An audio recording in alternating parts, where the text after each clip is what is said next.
हरि शरणम हरि शरणम हरि शरणम। आइए देवऋषि नारद कृत भक्ति दर्शन पर चर्चा करते हैं। कल हम चर्चा कर रहे थे अथातो भक्तिम व्याख्यास्यामः। देवऋषि नारद अंततः जीव के कल्याण के लिए भक्ति दर्शन का वर्णन कर रहे हैं, जो 84 सूत्रों में समाया हुआ है। 84 सूत्रों के माध्यम से देवऋषि भक्ति के स्वरूप का निरूपण कर रहे हैं। कहे, अब मैं भक्ति जो परम तत्व है, जिसे अन्य साधनों की आवश्यकता नहीं, उसका वर्णन कर रहा हूं। श्रीमद् भागवत के भी प्रथम स्कंध में शौनकादिक ऋषियों ने सूत जी से प्रश्न किया, किम श्रेय, जीव का कल्याण किसमें है? तो सूत जी महाराज जवाब दिए, सवै पुंसाम परो धर्मो यतो भक्ति रधोक्षजे अहेतु की अप्रतिहता ययात्मा संप्रसीदति। कहे, जीव का कल्याण इसमें है, या जीव का कल्याण तब है जब उसमें परमात्मा के प्रति स्वाभाविक रूप से भक्ति आ जाए, जब उसके अंतरंग में जो प्रेम है उसका संबंध परमात्मा से हो जाए, ईश्वर से हो जाए, श्री कृष्ण से हो जाए, राम से हो जाए, शिव से हो जाए। अर्थात जब हम प्रयास करते हैं, भक्ति करने का प्रयास करते हैं, तो ये साधना है। और जब हमें प्रयास न करना पड़े, सहज हमारे अंतरंग में भगवान की भक्ति, भगवान का के प्रति का प्रेम उदय हो जाए, भगवान के प्रति का प्रेम उदय हो जाए, तो ये सिद्धि है। हमको कुछ करना ना पड़े, सहज ही रूप में हमारे अंतरंग में भगवान के प्रति का प्रेम उदय हो जाए, तो यह सिद्धि है। देखिए, प्रेम करना तो प्रत्येक मनुष्य का, प्रत्येक प्राणी का स्वभाव है। प्रत्येक व्यक्ति के जीवन में एक केंद्र प्रेम का होता है। प्रेम के बिना कोई हृदय नहीं है, किंतु दूसरे शब्दों में कहूं तो भक्ति के बिना कोई भी हृदय नहीं है। किंतु मनुष्य अपने हृदय की भक्ति को कहीं ना कहीं जोड़ देता है, कहीं ना कहीं जोड़ देता है। अगर ये ज्ञान ठीक ठीक हो जाए कि संसार में हृदय की भक्ति कहीं नहीं जोड़नी है, वे तो परमात्मा से, इष्ट देव से, श्री कृष्ण से जोड़ने के लिए है, तो ठाकुर जी की प्राप्ति दूर नहीं। अब प्रश्न उठता है, परमात्मा से ही हृदय की भक्ति क्यों? क्यों परमात्मा से ही हृदय की भक्ति जोड़ी जाए? दूसरा प्रश्न है कि परमात्मा से ही भक्ति जुड़नी चाहिए, तो क्या इसमें संसार को छोड़ने की, त्याग की आवश्यकता है? और अगर संसार को छोड़ना ही है, तो फिर परमात्मा ने इसे बनाया क्यों? तो जो पहली बात है कि परमात्मा से ही हृदय की भक्ति क्यों जुड़नी चाहिए, इसलिए परमात्मा से जुड़नी चाहिए क्योंकि संसार के दो लक्षण हैं, एक अशाश्वतम और दूसरा दुखालय। अर्थात अशाश्वतम का अर्थ है यहाँ कुछ भी परमानेंट नहीं है, कुछ भी शाश्वत नहीं है, सब टेम्परेरी है। और दूसरा दुखालयम, अर्थात ये दुख का घर है। क्यों, कैसे? देखो, जिस वस्तु और व्यक्ति से आज हमें सुख मिल रहा है, जब उस वस्तु और व्यक्ति से हम अलग होते हैं तो सुख ही दुख का रूप बनकर आ जाता है। इसलिए ऐसे से प्रेम हो जो टेम्परेरी नहीं हो, जो परमानेंट हो, जो प्रेम कभी हृदय में मुरझाए नहीं, जो प्रेम कभी दुख में भी मुरझाए नहीं, अपितु वो बढ़ता ही बढ़ता चला जाए। अब दूसरी बात, क्या इस प्रेम को प्राप्त करने के लिए संसार को छोड़ने की, त्याग की आवश्यकता है? संसार को छोड़ने की और त्याग की आवश्यकता है? नहीं, बिल्कुल कुछ छोड़ने की आवश्यकता नहीं है। कैसे? जैसे जब एक कन्या विवाह करके ससुराल आती है तो उसका मूल संबंध तो पति से होता है, लेकिन पति के जितने संबंधी होते हैं सब उसे प्यारे लगते हैं। वह सबका सम्मान करती है, सेवा करती है और पति से संबंधित होने के कारण उन्हें भाव से स्वीकार करती है।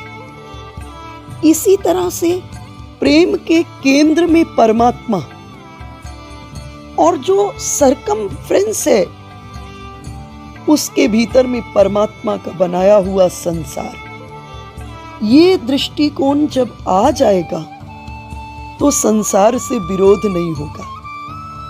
देखिए, भक्ति में संसार का विरोध नहीं है। भक्ति में सारी संसारिकता को, जो जो जीवन में घटे, उसको परमात्मा में नियोजित करना है।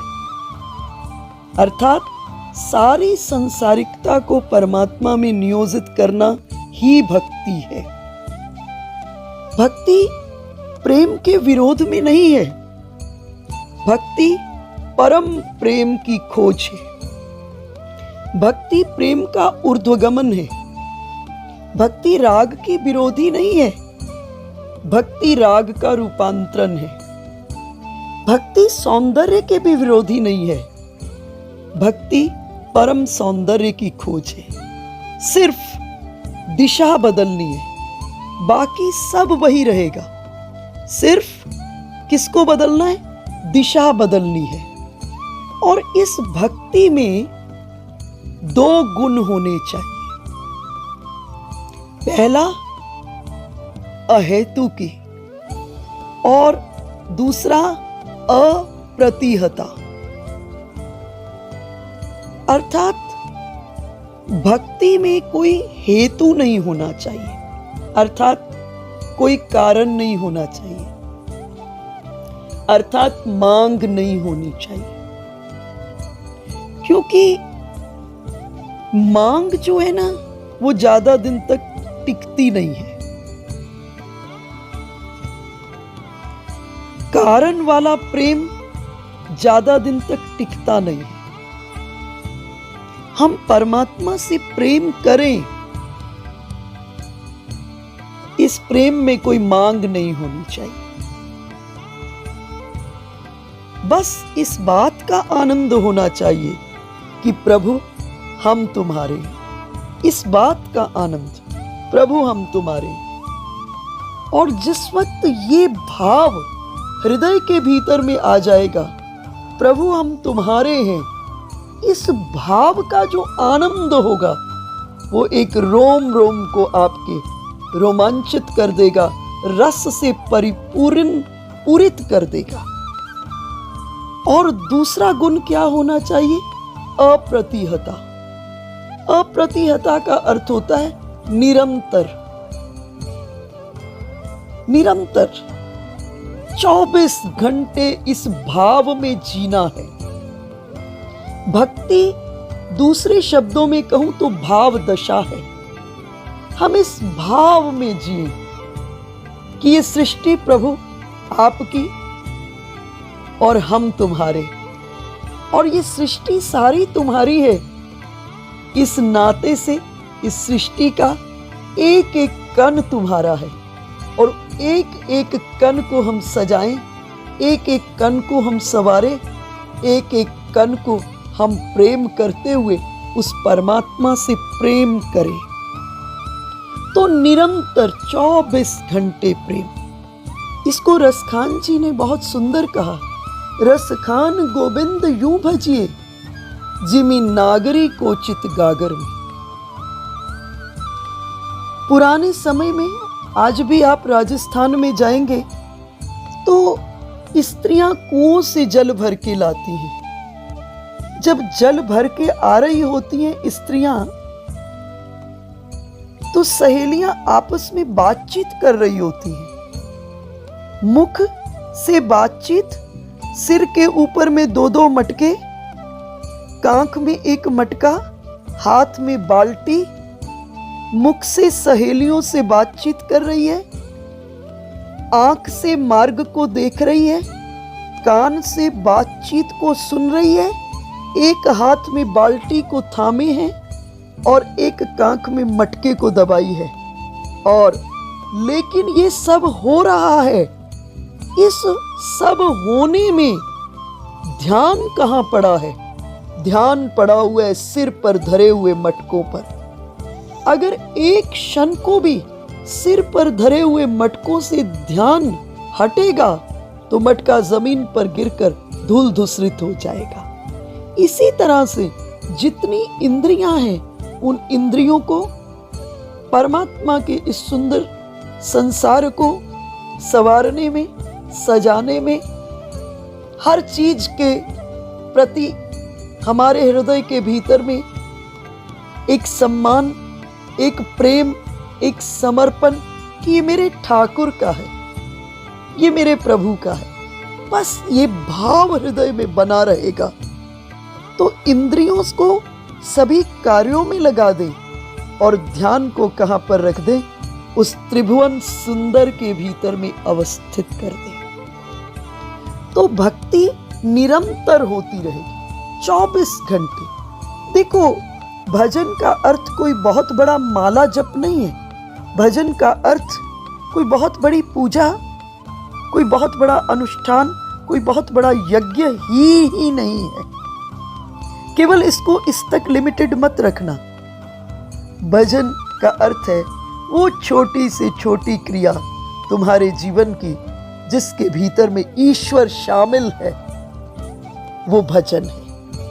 आप अपने जीवन की छोटी से छोटी क्रिया में प्लस ईश्वर कर ले तो वो जो छोटी से छोटी क्रिया है वो किस में परिवर्तित हो जाएगी? भजन के भीतर में परिवर्तित हो जाएगी। ये जो भक्ति शब्द है ये संस्कृत की भज धातु से निष्पत्ति है, जिसका अर्थ है सेवा करना। भक्ति का अर्थ क्या है? सेवा करना।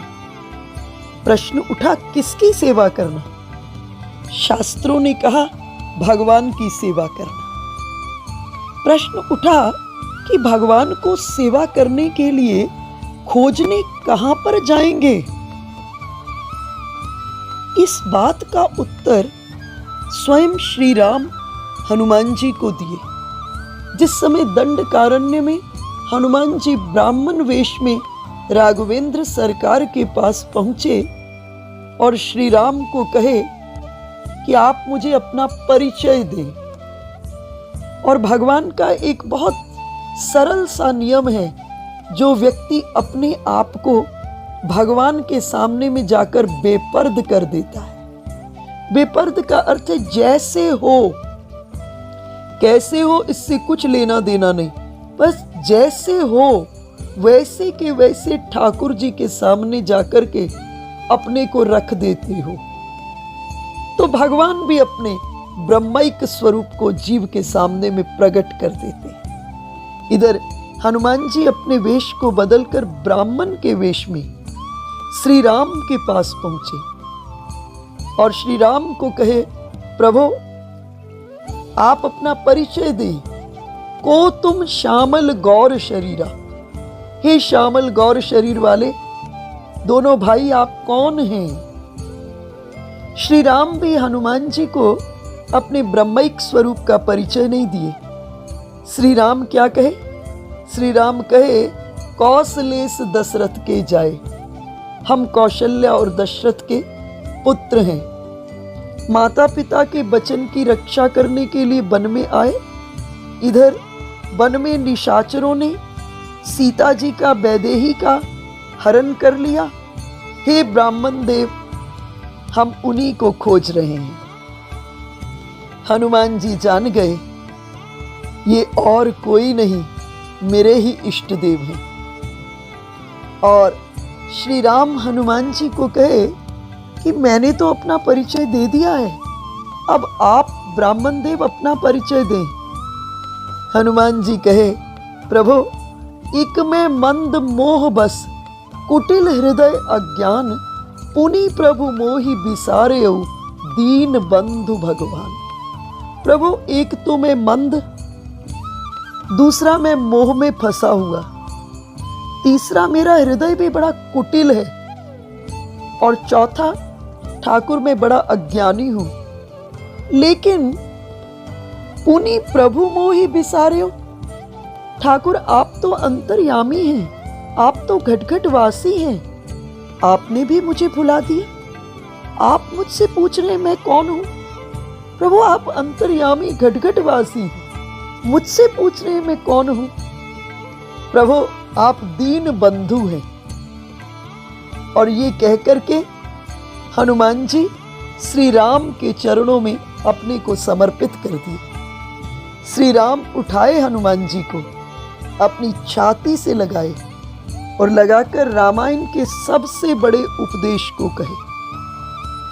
मुझे नहीं लगता इससे बड़ा कोई उपदेश रामायण के भीतर में है। इस उपदेश के माध्यम से जो योगियों को समाधि के भीतर में ब्रह्मानंद के रस की प्राप्ति होती है, वो रस घर गृहस्थी में रहते हुए जीव प्राप्त कर सकता है। भगवान कहे, सुनो हनुमान, कौन मेरा प्रिय है, कौन मेरा भक्त है, कौन मेरा अनन्य है। देखो, भक्ति की जब भी व्याख्या हो वो भगवान की दृष्टि से मिलाकर होनी चाहिए। हमें व्यक्तिगत भक्ति की व्याख्या करने का अधिकार नहीं है। भगवान किसे भक्ति स्वीकार कर रहे हैं, भगवान किसे भक्त स्वीकार कर रहे हैं। इसलिए भक्ति और भक्त दोनों की जो व्याख्या है वो भगवान की दृष्टि से मिलनी चाहिए, मिलाकर होनी चाहिए। तो भगवान कहे, सुनो हनुमान, सो अनन्य जाके असी, मति न टरई हनुमंत, मैं सेवक सचराचर, रूप स्वामी भगवंत। कहे हनुमान, वो मेरा प्रिय है, वो मेरा अनन्य है, वो मेरा भक्त है, जिसकी बुद्धि कैसी भी स्थिति परिस्थिति आ जाए, अनुकूल या प्रतिकूल, कैसी भी स्थिति परिस्थिति आ जाए, उस स्थिति परिस्थिति में इस बात से बिल्कुल भी हिले जुले नहीं, टालने पर भी, टारने पर भी उसकी बुद्धि इस बात से टरे नहीं, एक क्षण को भी हिले नहीं कि प्रभु मैं तो आपका सेवक हूं और सारा संसार आपका रूप है, सारा संसार आपका रूप है। जिस दिन ये चौपाई भगवान की, ये उपदेश जो भगवान ने दिया, ये हमारे जीवन में आचरण के पटल पर आ जाएगा, तो योगियों को जो ब्रह्मानंद के रस का आस्वादन समाधि में होता है वो हमको घर गृहस्थी में प्राप्त हो जाएगा। अब इसको अपने घर से प्रारंभ करो। घर के भीतर में जो 4-5 लोग होते हैं ना, इस चौपाई को अपने घर से, घर के पटल पर अनुभव करो। घर में जो 4-5 लोग हैं ना, उनके प्रति ठाकुर जी का भाव रखो और अपने को क्या मानना? सेवक मानना। अगर घर में 4-5 के प्रति हमारे हृदय में ये भाव आ जाएगा कि ये ठाकुर जी के रूप हैं, हम सबके सेवक हैं, तो कैसे क्रोध कर पाएंगे? कैसे ईर्ष्या द्वेष कर पाएंगे? कैसे अहंकार कर पाएंगे? कैसे मदमात्सर्य हो पाएगा? और जब 4-5 के प्रति ये भाव अंतःकरण में स्थिर हो जाएगा तो आप पाएंगे आप हल्के हो गए।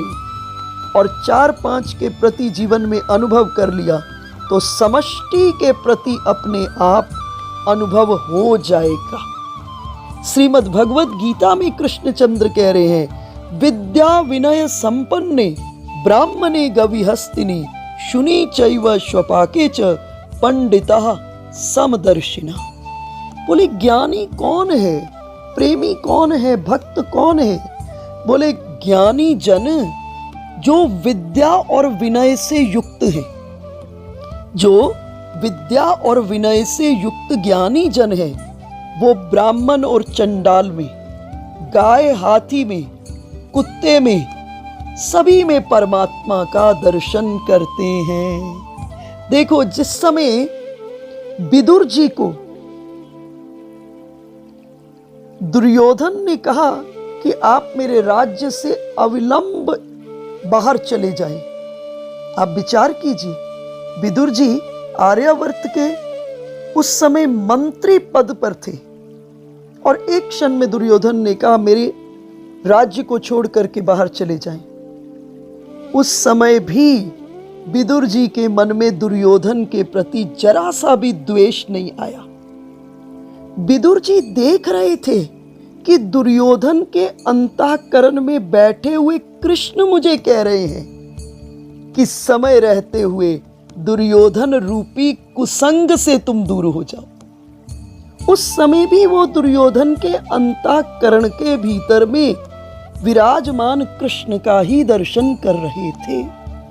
इसीलिए गोस्वामी जी महाराज से पूछा गया, बताइए आपके राम कहाँ हैं? तो गोस्वामी जी महाराज क्या कहे, सिया राम मैं सब जग जाने, करहूं प्रणाम जोरी जुग पानी।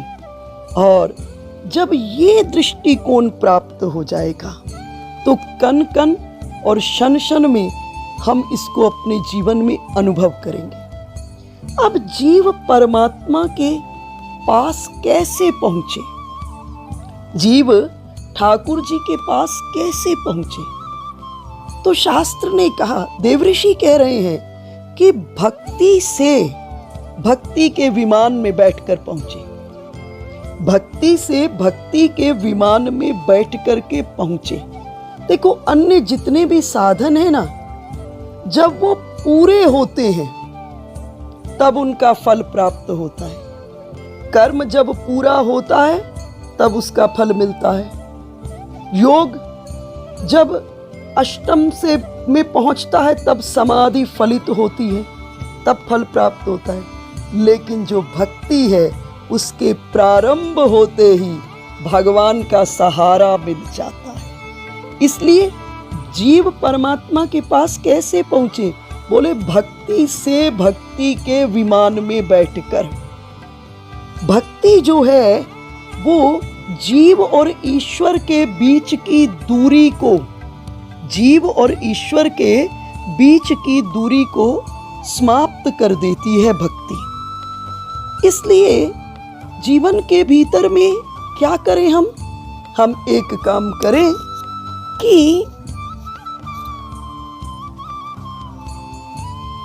कुछ ऐसा हो जाए कि हमारे अंतःकरण के भीतर में जो प्रेम है, देखो प्रेम सबके अंतःकरण के भीतर में है, परंतु वो जुड़ा अलग अलग जगह हुआ है। अभी मैं जो चर्चा की संसार के 2 लक्षणों की, इसका चिंतन करते हुए प्रेम के केंद्र बिंदु में हमारे ठाकुर जी आ जाएं, तो भक्ति के प्रारंभ होते ही भगवान का सहारा मिल जाता है। भक्ति रेवैनम नयति, भक्ति रेवैनम दर्शति, भक्ति रेवैनम गम्यति, भक्ति वश पुरुष भक्ति रेव भूयसी। भक्ति रेवैनम नयति अर्थात भक्ति भगवान के समीप ले जाती है। भक्ति रेवैनम दर्शयति, भक्ति से भगवान का दर्शन प्राप्त होता है। भक्ति रेवैनम गम्यति, भक्ति से भगवान का ज्ञान प्राप्त होता है। भक्ति वश पुरुष, भक्ति के वश में भगवान है। भक्ति रेव भूयसी, इसीलिए भक्ति महान है।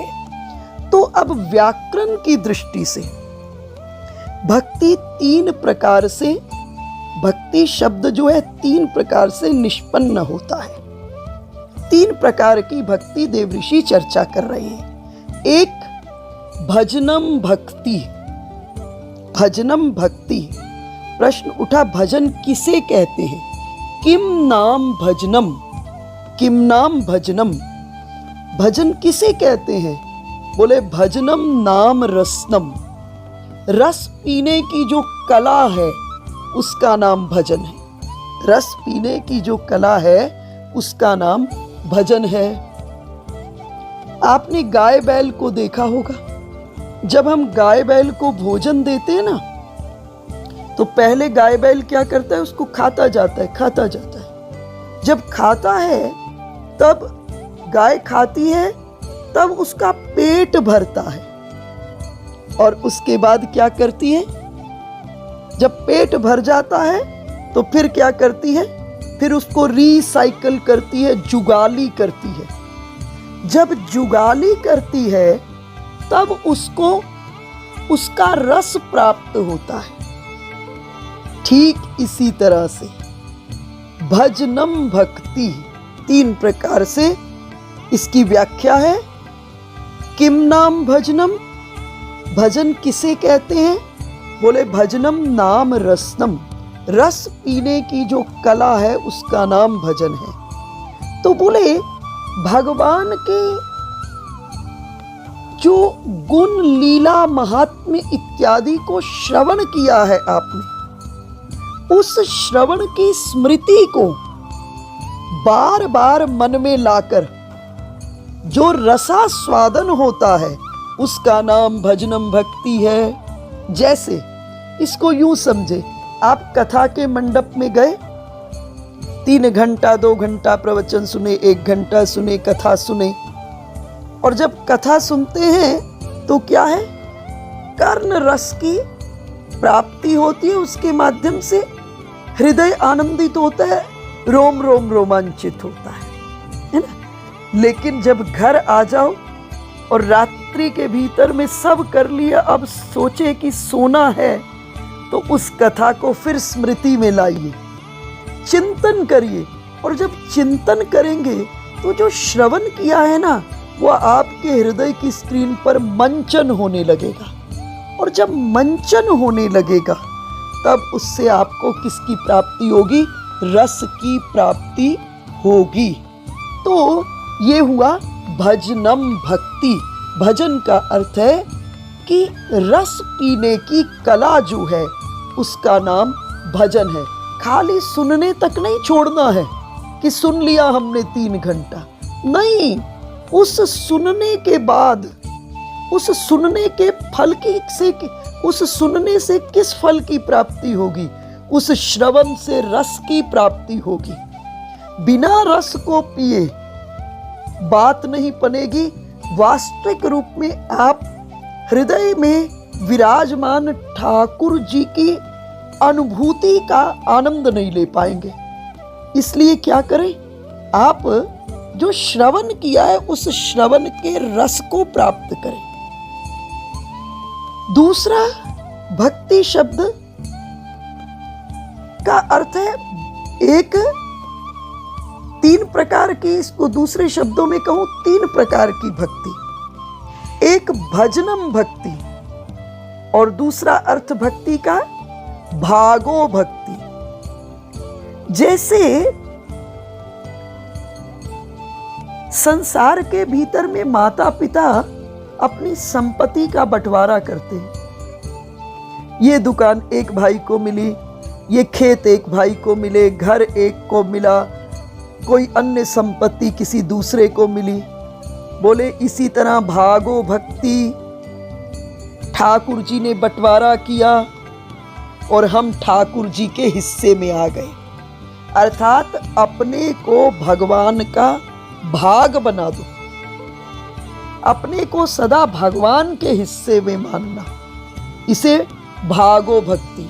अर्थात प्रभु मैं तेरा तू मेरा, अपने को प्रभु का मानना और प्रभु को अपना मानना, इसलिए अपने को प्रभु का भगवान का भाग बना दो। और तीसरा भंजनम भक्ति।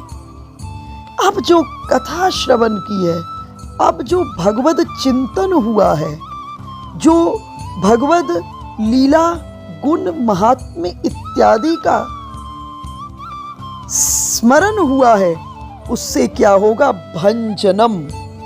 अर्थात जो अंतरंग में मोह है, अंतरंग में जो अविद्या है, वो मोह और अविद्या को चित्त से बाहर निकाल देना, चित्त से बाहर निकाल देना। जैसे मैंने पहले चर्चा की थी आपसे आज ही कि परमात्मा से ही प्रेम के लिए शास्त्रों ने क्यों जोर दिया?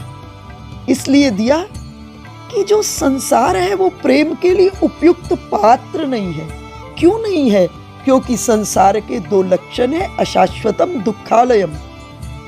तो इसका चिंतन करते हुए जो मोह और अविद्या है जन्मी है, उस मोह और अविद्या को अपने चित्त से निकाल देना। देखो, जब हम भगवान की कथा सुनते हैं ना, उस समय कर्ता कौन होता है?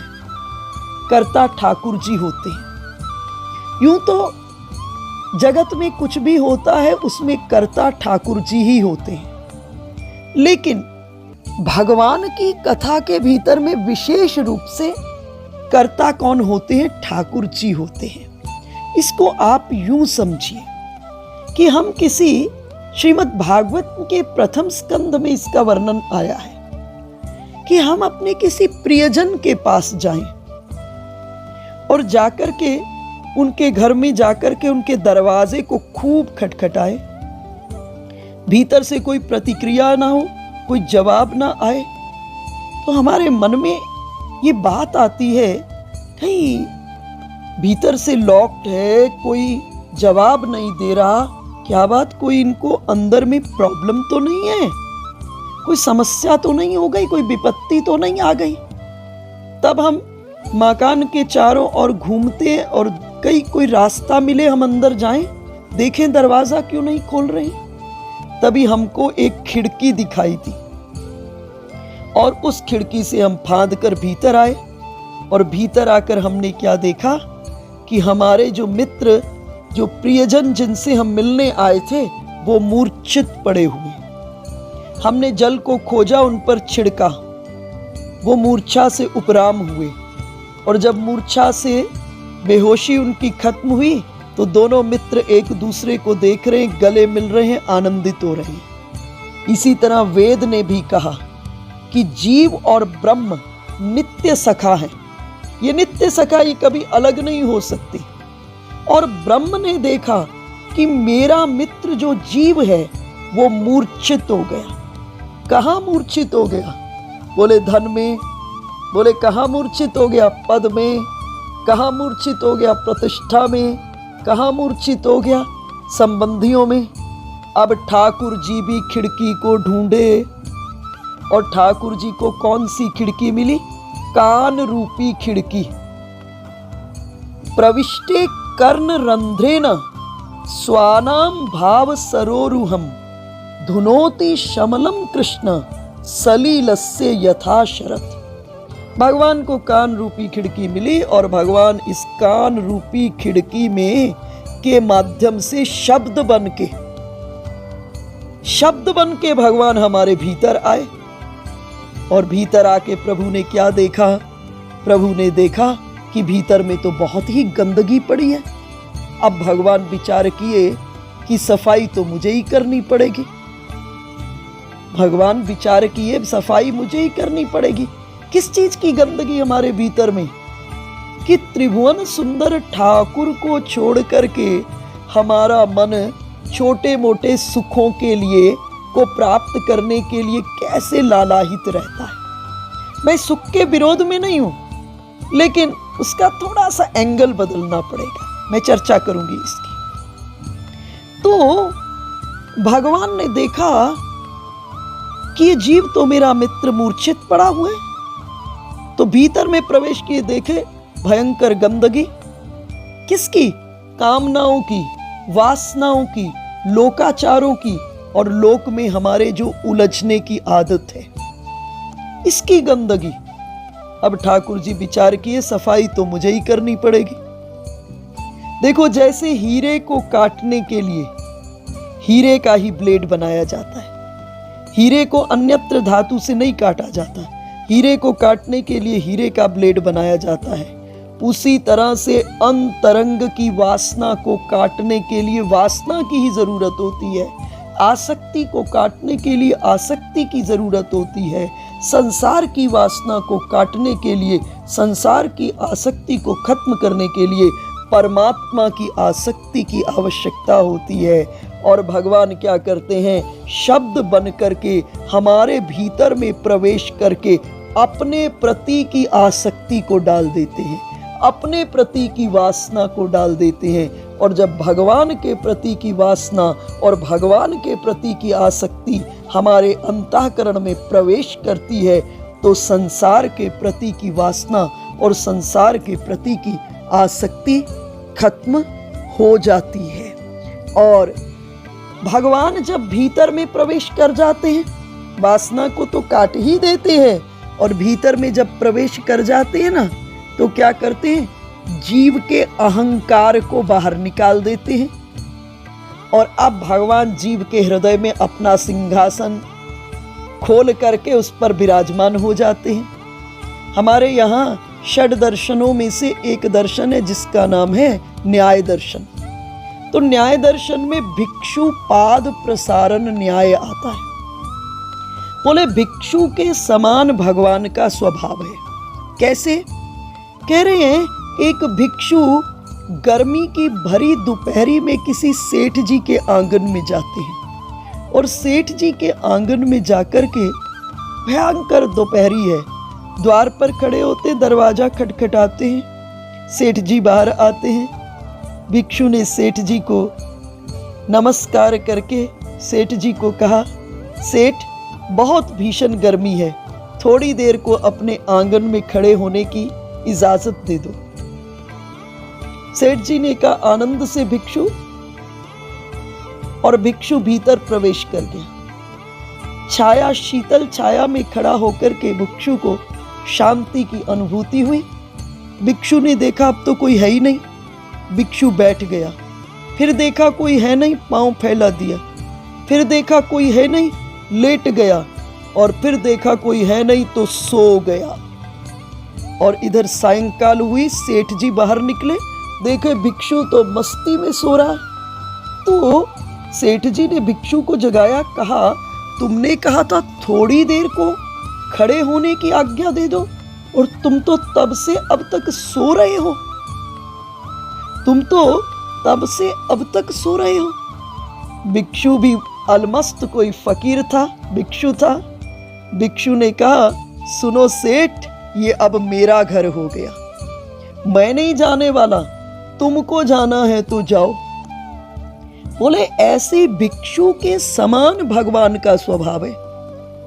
भगवान चित्त में आते हैं तो पहले एक चिंगारी के रूप में, कहीं कथा के मंडप से, कहीं संत के सानिध्य से, किसी तरह से भगवान की लीला गुण महात्म्य की एक चिंगारी भीतर में आती है, और चिंगारी क्या करती है, फिर जुगनू के प्रकाश में परिवर्तित हो जाती है। जुगनू का प्रकाश दीपक की लौ के रूप में परिवर्तित हो जाता है, और दीपक की जो लौ है वो मणि के रूप में परिवर्तित हो जाती है, और मणि के रूप में परिवर्तित होते ही भीतर और बाह्य दोनों प्रकाशमय हो जाते हैं। और भगवान इस हृदय के भीतर में, जिसमें मणि के रूप में अपने आप को परिवर्तित भगवान का अंतस का प्रकाश प्रकट होता है, इस हृदय को अपना भवन बना लेते हैं। और भवन बना लेते हैं। अब जीव कहता है प्रभु जाओ, तो भगवान कहते हैं अब मैंने इस हृदय को अपना भवन बना लिया, अब मैं तो यहाँ से जाने वाला नहीं हूँ। और भगवान फिर वहाँ से नहीं निकलते। अर्थात भगवान के गुण, भगवान के महात्म्य, भगवान की कृपा को स्मरण करके जब चित्त द्रवित हो जाता है और धारा प्रवाह रूप में मन की वृत्तियां भगवान के संबंध में उठने लगती हैं, इसे भक्ति कहते हैं। इसलिए क्या करो, चिंतन करो, स्मरण करो, भगवान के नाना रूपों का चिंतन करो। कैसे प्रभु हमारे श्याम सुंदर त्रिभुवन सुंदर ठाकुर गोपियों के थोड़े थोड़े माखन के लोभ में ताता थैया करते करते नृत्य करने लगते। इस झांकी का चिंतन करो। कैसे प्रभु शरशैया पर लेटे हुए भीष्म के पास पहुंच जाते हैं, किस प्रकार से भगवान की सुंदर सुंदर बाल लीलाओं का आप चिंतन करो। और जब ये चिंतन करोगे तब क्या है, प्रभु हृदय के भीतर में आपके हृदय को प्रभु भवन बना देंगे। तो देव ऋषि कह रहे हैं अथातो भक्तिम व्याख्यास्यामः। अब दूसरे सूत्र में प्रवेश करते हैं। ये भक्ति कैसी है, ये भक्ति क्या है, कैसी है? तो कह रहे सा तस्मिन, दूसरा सूत्र सा तस्मिन परम प्रेम रूपा अमृत स्वरूपा च। बोले ये भक्ति कैसी है? बोले ये भक्ति है परम प्रेम रूपा अमृत स्वरूपा च। इस भक्ति का रूप जो होता है वो बहिरंग होता है, और स्वरूप क्या होता है, अंतरंग होता है। तो भक्ति का रूप क्या है, परम प्रेम है, रूप सुंदर है, और स्वरूप क्या है, बोले अति सुंदर अमृत स्वरूपाच। भक्ति का रूप क्या है, परम प्रेम, और स्वरूप क्या है, अमृत स्वरूपाच। देखो रूप और स्वरूप में अंतर है। रूप बहिरंग है। रूप देखो, किसी व्यक्ति का रूप मेकअप आर्टिस्ट बड़ा सुंदर बना सकता है, सुंदर से सुंदर कर सकता है, लेकिन स्वरूप तो संत और ठाकुर के सानिध्य में जाकर ही सुंदर बन सकता है। स्वरूप को बदलने की सामर्थ्य मेकअप आर्टिस्ट में नहीं है। रूप को बदलने की सामर्थ्य तो, रूप को सौंदर्यीकरण करने की सामर्थ्य जो बहिरंग है वो मेकअप आर्टिस्ट में है, लेकिन स्वरूप को बदलने की सामर्थ्य मेकअप आर्टिस्ट में नहीं है। स्वरूप को बदलने की सामर्थ्य तो संत में है, और स्वरूप को बदलने की सामर्थ्य भक्ति में, संत में है, ठाकुर में है। और दूसरे शब्दों में कहूं, भक्ति में सामर्थ्य है स्वरूप को परिवर्तित करने की, और उस भक्ति की प्राप्ति कहाँ से होगी, संतों के सानिध्य से प्राप्त होगी। तो देव ऋषि दूसरे सूत्र में कह रहे हैं सा तस्मिन परम प्रेम रूपा अमृत स्वरूपा च। उस भक्ति का रूप कैसा है, बोले परम प्रेम। देखो शास्त्रों ने 4 पुरुषार्थों की चर्चा की है, धर्म, अर्थ, काम और मोक्ष। इसका एक सीरीज है, सीक्वेंस है। एक पति अपनी पत्नी को क्या देता है, एक पति अपनी पत्नी को दो चीज देता है, एक अर्थ और एक काम। और एक पत्नी अपने पति को क्या देती है? वो भी दो चीज देती है, एक काम और दूसरा धर्म। अब गुरु की बारी आ जाती है। गुरु क्या देते हैं? वो भी दो देते हैं। गुरु देते हैं धर्म और मोक्ष की प्राप्ति का रास्ता। अब ठाकुर जी की जब बारी आती है तो ठाकुर जी क्या देते हैं? ठाकुर जी प्रेम प्रदान करते हैं। इसलिए प्रेम को पंचम पुरुषार्थ कहा गया है। ये जो चार पुरुषार्थ है, धर्म अर्थ काम मोक्ष, ये साधना के माध्यम से आपको प्राप्त हो सकते हैं। लेकिन अकारण करुणा वरुणालय श्याम सुंदर मुरली मनोहर पीतांबर धारी, अधरों पर वेणु को धारण किए हुए, माथे पर मोर मुकुट को धारण किए हुए जब एक कृपा की कोर से देख लेते हैं तो पंचम पुरुषार्थ प्रेम की जीव को प्राप्ति हो जाती है। तो भक्ति का रूप क्या है? परम प्रेम। और स्वरूप क्या है? अमृत स्वरूपाच। देखो, मिश्री आकार में गोल भी हो सकती है, चपटी भी हो सकती है, लंबी भी हो सकती है। तो रूप में तो गोल चपटी कई आकार में हो सकती है, लेकिन स्वरूप मिश्री का क्या है? एक ही है, मिठास है। तो भक्ति का रूप तो है परम प्रेम, अर्थात भक्ति क्या है? परम का प्रेम है। परम अर्थात परमात्मा का प्रेम है। और जब परमात्मा का प्रेम प्राप्त होगा तो उससे उपलब्ध क्या होगा? बोले अमृत स्वरूपाच, अंतरंग में अमृतत्व की प्राप्ति हो जाएगी। तो प्रेम पंचम पुरुषार्थ है। और ये पंचम पुरुषार्थ जब कृष्णचंद्र कृपा करते हैं, जीव को सहज में प्राप्त हो जाता है। देखो, रास पंचाध्यायी में जिस समय भगवान ने वेणुवादन किया और गोपियों ने भगवान के वेणुवादन को श्रवण किया और भगवान की बंसी ने गोपियों को चारों पुरुषार्थ धर्म अर्थ काम और मोक्ष से खींच करके पंचम पुरुषार्थ प्रेम श्री कृष्ण के पास अपने पास खींच लिया भगवान ने गोपियों को। तो इस जगह परीक्षित ने सुखदेव जी से प्रश्न कर दिया कि गोपियां तो कृष्ण से जार भाव से प्रेम करती थी, फिर भगवान की बंसी ने गोपियों को चारों पुरुषार्थ धर्म अर्थ काम मोक्ष से कैसे छुड़ा लिया? भगवान सुखदेव जी ने परीक्षित को कहा, सुनो परीक्षित, भगवान की करुणा, भगवान की कृपा और भगवान की वात्सल्यता में कभी संदेह मत करना। ये भगवान की कृपा है, ये भगवान की करुणा है, भगवान की वात्सल्यता है कि जब जीव इस संसार के दावानल के भीतर में नाना प्रकार के पूर्व वर्तमान के नाना प्रकार के कर्म और क्लेशों की भट्टी के भीतर में झुलस रहा होता है, उस समय करुणा करके इन रेगिस्तानी आंखों पर मोतियों की बरसात श्याम सुंदर जब दे देते हैं तो जीव धर्म अर्थ काम मोक्ष चारों पुरुषार्थों से मुक्त होकर के पंचम पुरुषार्थ कृष्ण को प्राप्त कर लेते हैं। तो प्रेम का अर्थ क्या है? प्रेम का अर्थ है देना। प्रेम जब जीवन में आएगा तो पहली घटना क्या होगी? अहंकार का विसर्जन हो जाएगा। प्रेम का अर्थ है देना और मोह का अर्थ होता है लेना। जब स्व सुख को प्रेमास्पद के चरणों में विसर्जन करने की वृत्ति अंतःकरण के भीतर में जन्म ले तो समझिएगा प्रेम उदय हो गया है।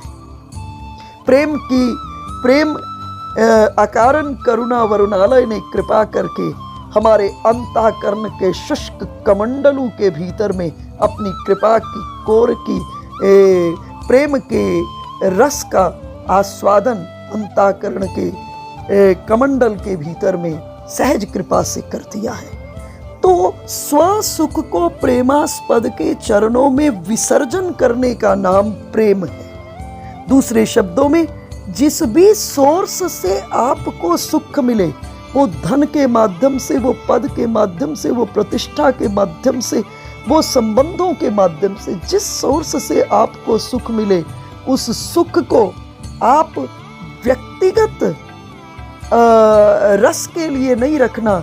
जैसे ही उस सुख की बूंद, उस सुख के रस की बूंद आपकी जीभ पर पड़े, उसी समय उसको मन से उड़कर त्रिभुवन सुंदर के चरणों में पहुंच करके त्रिभुवन सुंदर के चरणों में समर्पित कर देना। देखो, चित्त जब परमात्मा से युक्त होता है, चित्त जब परमात्मा से युक्त होता है, तब भक्ति जीवन में पूर्ण रूपेण आती है।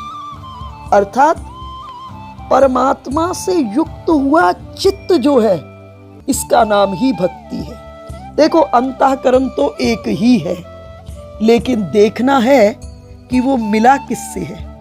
नेत्र तो वही है, देखना है कि देख किसको रहा है, देख किसको रहा है। देखने की नेत्र वही है, देखने की क्रिया वही है, लेकिन पाप और पुण्य इस बात पर निर्भर करता है कि तुम देखते क्या हो।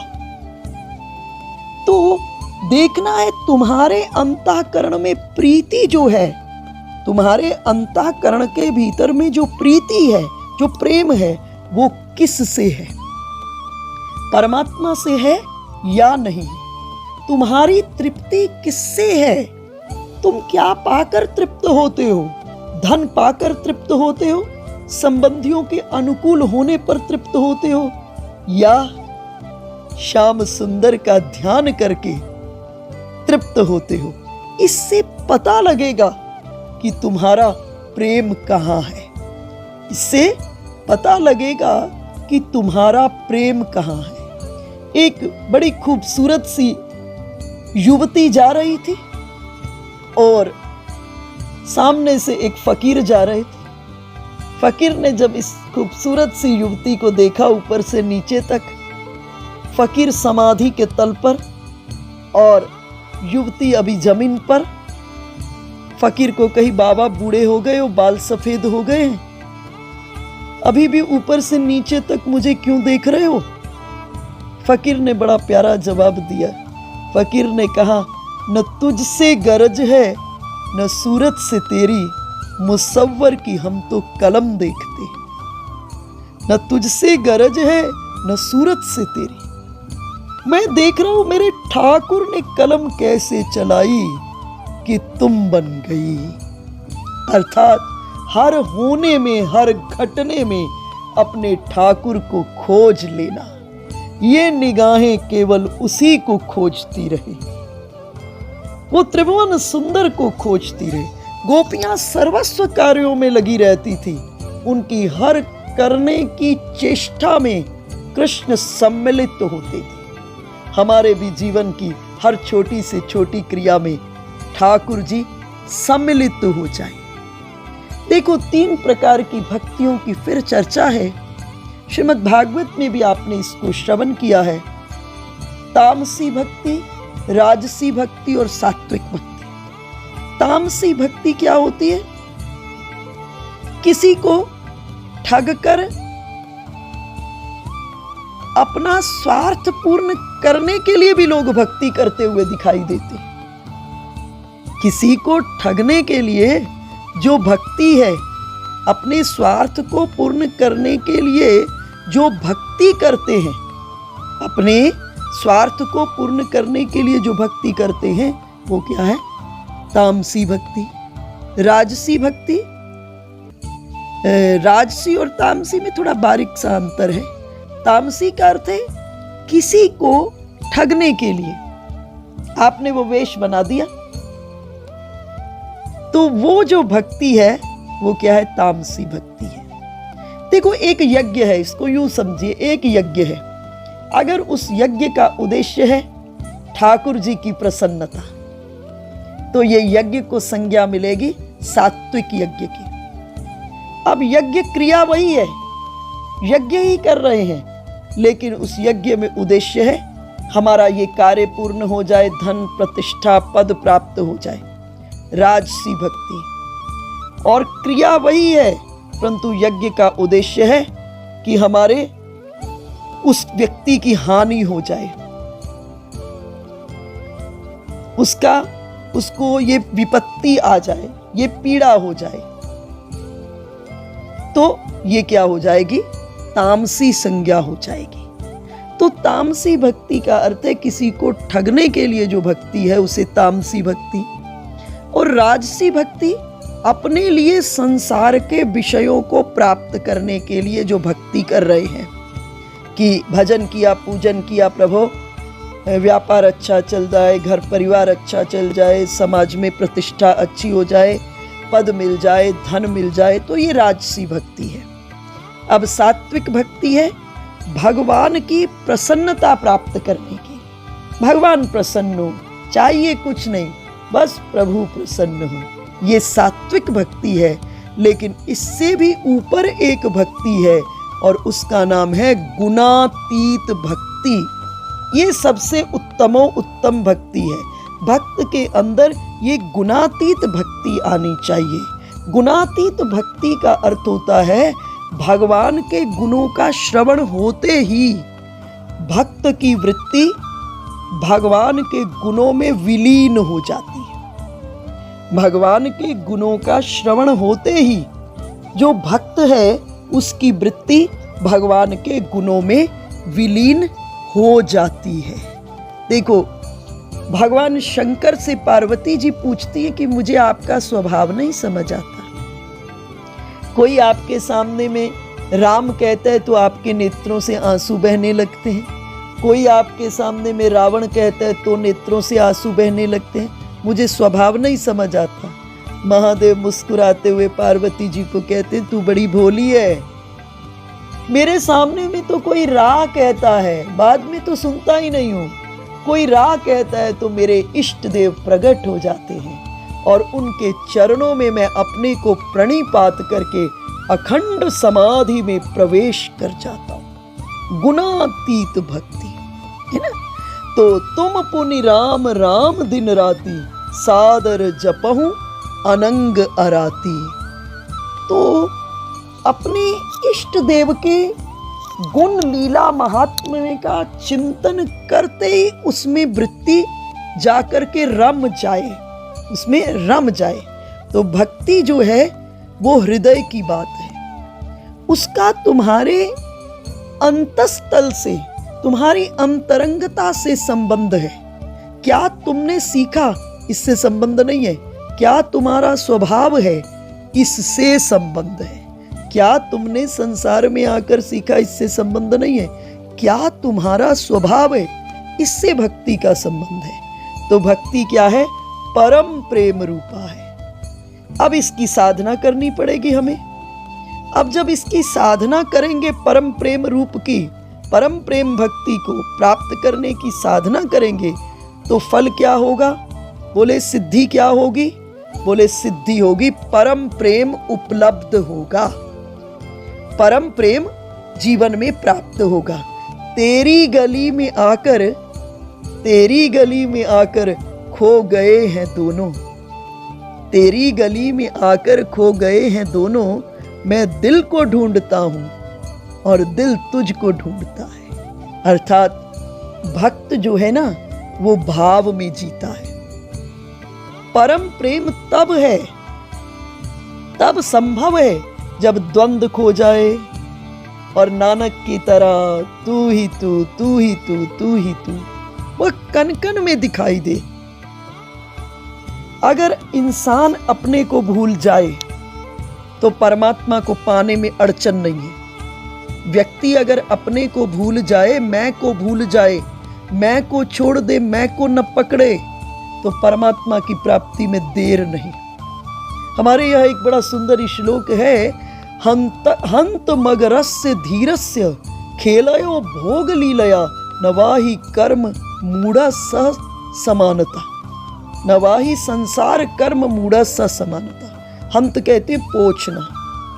बोले जरा अपने को पोछ करना कोने में खड़े हो जाओ और हुस्ने जहां फरेब के यह भी कोई अदा समझ, इस संसार के रंगमंच में त्रिभुवन सुंदर के खेल को देखने वाले बन जाओ। जैसे ही बने वैसे ही आनंद हो जाएगा। स्वामी राम तीर्थ इसको बहुत सुंदर कहते थे डुबोया मुझको होने ने, ना मैं होता तो क्या होता। बार बार देखो ये ठाकुर और ये ठाकुर का संसार, ये ठाकुर की लीला, लेकिन बार बार इस लीला में हम अपने को बीच में खड़ा कर देते हैं और जैसे ही बीच में खड़ा होते हैं वैसे ही परमात्मा से दूर हो जाते हैं। मैं का अर्थ है अहंकार, मैं का अर्थ है अहंकार, और जब तक इससे मुक्त नहीं होंगे तब तक जीवन के भीतर में बात नहीं बनेगी। तो रूप क्या है? परम प्रेम रूपा, और स्वरूप क्या है? अंतरंग अमृत स्वरूपाच। यहां अमृतत्व का अर्थ शरीर का अमर होना नहीं है। भक्त कौन है? भक्त का अर्थ है जो मिट गया, जो मिट गया, जो जीते जी मिट गया। जो भक्त हो गया वो मिट गया, उसकी मृत्यु नहीं होती भक्त की, वो चोला बदलता है। गोपी मरते वक्त ब्रह्मा जी से कहती है कि ब्रह्मा जी मुझे मृत्यु से बिल्कुल भय नहीं है, मैं जानती हूँ मृत्यु का क्या अर्थ है, मैं जानती हूँ मेरे शरीर का आकाश तत्व विराट आकाश में मिल जाएगा और मेरे शरीर का अग्नि तत्व विराट अग्नि में मिल जाएगा, मेरे शरीर का जल तत्व विराट जल में मिल जाएगा, मेरे शरीर का आकाश तत्व विराट आकाश में मिल जाएगा और मेरे शरीर का पृथ्वी तत्व विराट पृथ्वी में मिल जाएगा। लेकिन ब्रह्मा जी मैं आपसे प्रार्थना करती हूँ, मेरी अंतिम प्रार्थना को स्वीकार कीजिए, मेरे शरीर के पृथ्वी तत्व को उस पृथ्वी में मिलाना जिस पर मेरे श्याम सुंदर पद विन्यास करें, जिस पर मेरे श्याम सुंदर विचरण करें चले, उस जगह मेरे शरीर के पृथ्वी तत्व को मिलाना, मेरे शरीर के आकाश तत्व को उस आकाश में मिलाना जिसके नीचे में श्याम सुंदर विचरण करे, मेरे शरीर की अग्नि तत्व को उस अग्नि में मिलाना जिस पर मेरे श्याम सुंदर के लिए उत्तम उत्तम भोजन बने, मेरे शरीर की वायु को उस वायु में मिलाना जिससे मेरे श्याम सुंदर का व्यजन हो, मेरे शरीर के जल तत्व को उस जल में मिलाना जिससे मेरे प्रियतम श्याम सुंदर स्नान इत्यादि करे, जलपान करे। अर्थात मरने के बाद भी गोपी श्याम सुंदर की सेवा करना चाहती है। भक्त कौन है? जो मिट गया, सो भक्त जो जीते जी मिट गया, उसे कौन सी मौत मिटा सकती है? प्रभु मुझसे अनेक रूपों में सेवा कराना। देखो 4 प्रकार के लोग गुरुओं के पास जाते हैं। पहला जिज्ञासु, यहां सत्संग हो रहा है, कथा चल रही है, मार्ग से गए, जा रहे थे, गुजर रहे थे, कथा सुनी, जिज्ञासा जन्म ली, थोड़ा बैठ गए। जिज्ञासु का गुरु के साथ कोई संबंध नहीं होता, बस जिज्ञासा है। शमन होता है तो भी आनंदित, नहीं होता तो भी आनंदित। गुरु के साथ कोई मोहब्बत का संबंध नहीं होता, प्रेम का संबंध नहीं होता। परंतु जब जिज्ञासु गुरु के दरवाजे पर टिकता है, बैठता है, तो वो जिज्ञासु विद्यार्थी बनता है। विद्यार्थी का भी कोई अंतरंग प्रेम नहीं होता गुरु से, बस ज्ञान प्राप्त करने की एक अभिलाषा और लालसा मन के भीतर में होती है। जब विद्यार्थी टिकता है गुरु के दरवाजे पर, जब विद्यार्थी गुरु के दरवाजे पर टिकता है तो वो शिष्य बनता है। शिष्य का अर्थ है जो मिटने के लिए तैयार है, अभी मिटा नहीं, मिटने के लिए तैयार है। जो मिटने के लिए तैयार वो शिष्य, और जो बनाने में एक्सपर्ट वो गुरु। इन दो के बीच में एक भक्त का जन्म होता है, इन दो के बीच में एक भक्त का जन्म होता है। तो जब शिष्य टिकता है गुरु के दरवाजे पर, तब वो भक्त बनता है। भक्त का अर्थ है शिष्य का अर्थ है जो मिटने के लिए तैयार है, और भक्त का अर्थ है जो मिट चुका, जो मिट गया, जिसने सौंप दिया अपने को गुरु के हाथों में, जो राजी हो गया परमात्मा के द्वार पर, गुरु के द्वार पर, आज मैंने तुझे अपने आप को समर्पित कर दिया, अब जैसी तेरी मर्जी हो वैसा तू कर। राजी है हम उसी में जिसमें तेरी रजा है, यहाँ यूं भी वाह वाह है, वहाँ वो भी वाह वाह है। तो रूप क्या है? परम प्रेम रूपा, और स्वरूप क्या है? अमृत स्वरूपा च, अर्थात भक्ति जो है अमृतत्व को प्रदान करने वाली है, भक्ति सदा जीवित रहने वाली है, भक्ति सदा जीवित रहने वाली है। और परम प्रेम रूपा अमृत स्वरूपा च, इस परम प्रेम रूपा और अमृत स्वरूपा च, अमृत स्वरूपनी भक्ति की चर्चा कल के सत्र में हम प्रारंभ करेंगे और फिर अगले सूत्र में प्रवेश करेंगे।